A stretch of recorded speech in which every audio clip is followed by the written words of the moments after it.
Mensonge d'État, Paul Biya pris en flagrant délit au début de la pandémie à coronavirus. La majorité des gouvernements ont pris des mesures pour juguler la crise sociale née de cette, par le chef de l'État, pour assouplir les souffrances des populations et entreprises impactées par la crise sanitaire liée à la pandémie du coronavirus.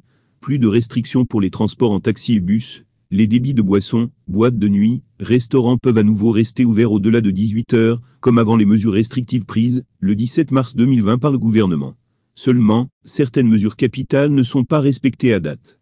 Celle de l'augmentation des allocations familiales fait d'ailleurs jaser. Au rang des mesures, le gouvernement a aussi décidé de l'annulation des pénalités de retard de paiement des cotisations sociales dues à la CNPS, du paiement entre mai et juillet des allocations aux travailleurs, dont les employeurs peinent à s'acquitter de leurs cotisations sociales, de l'augmentation des allocations familiales de 2800 à 4500 FCFA, ou encore de la revalorisation de 20% des pensions. Il faut chiffrer tout cela, le relèvement des anciennes pensions nous coûtera 12 milliards de francs, et les allocations familiales 5 milliards de francs.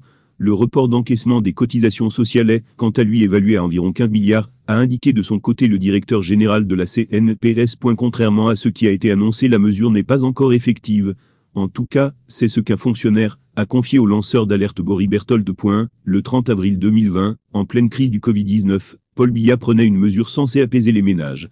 L'augmentation des allocations familiales de 2800 FCFA à 4500 FCFA. Le problème, c'est que plusieurs bénéficiaires n'ont toujours pas vu le moindre changement, et la CNPS, qui devait veiller à la mise en application de cette disposition présidentielle, est muette, a posté Boris Berthold, qui cite le témoignage d'un parent.